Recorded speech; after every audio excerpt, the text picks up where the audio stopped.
Donc lundi 15 août, en direct du site du futur incinérateur d'Échillé. On pourrait croire qu'en ce férié, Vinci ne travaille pas. Or, il semblerait que aujourd'hui Vinci travaille parce que peut-être il est urgent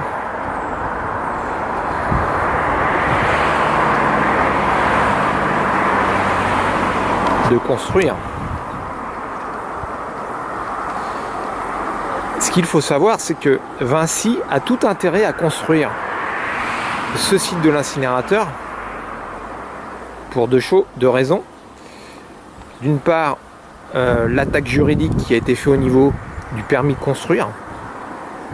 Donc là, vous pouvez voir a priori en foncé, marron.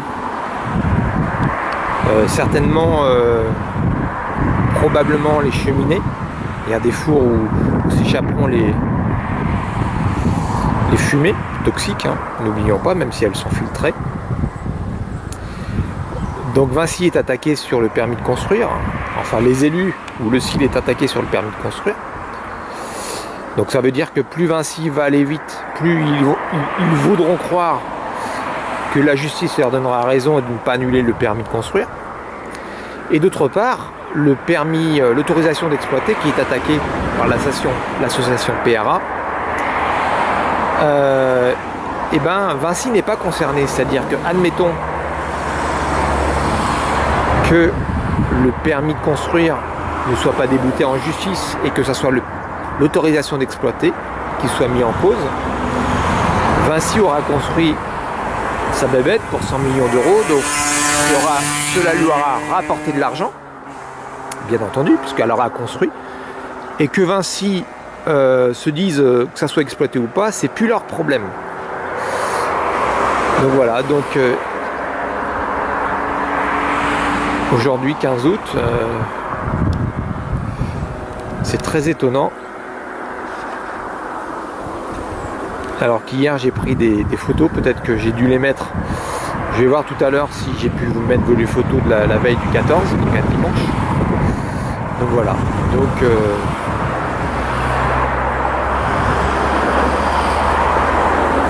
ça c'est la machine à fabriquer du cancer. Parce que n'oublions pas que les fumées qui vont sortir de ces deux cheminées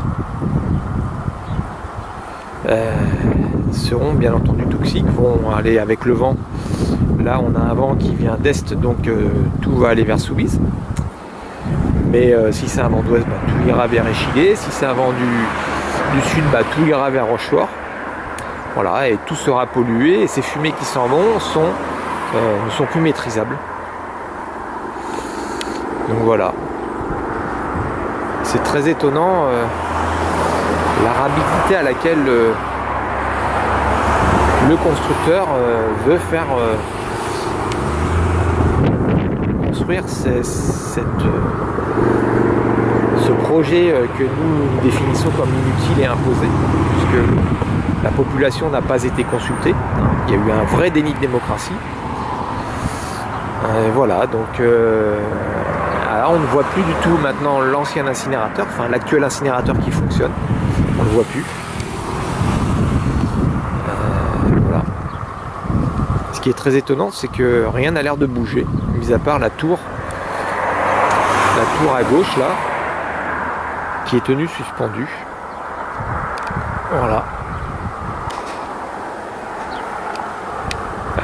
Va-t-elle être superposée à l'autre ou est-ce que ce sont vraiment deux cheminées différentes?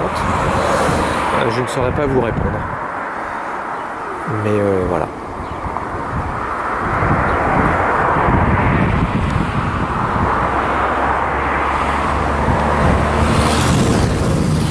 Voilà, et non loin d'ici donc.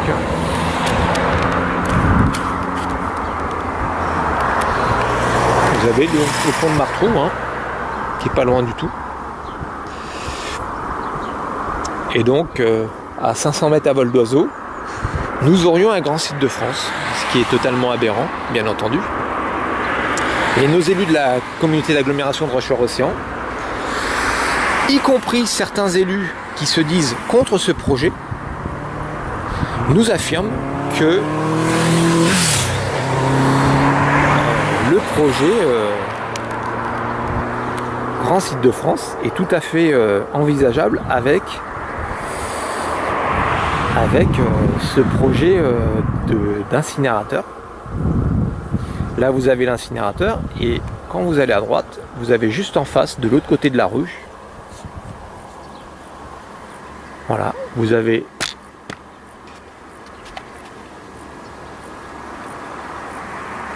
là, de l'autre côté de la barrière, là, il y a une rue, une route, et de l'autre côté de la route, c'est une zone Natura 2000 protégée. Voilà. Donc on pourrait vraiment se demander pourquoi nos élus portent ce projet inconcevable d'un point de vue environnemental, d'un point de vue financier, d'un point de vue de gestion des déchets, de transition énergétique, de COP21. Enfin, tout est bafoué.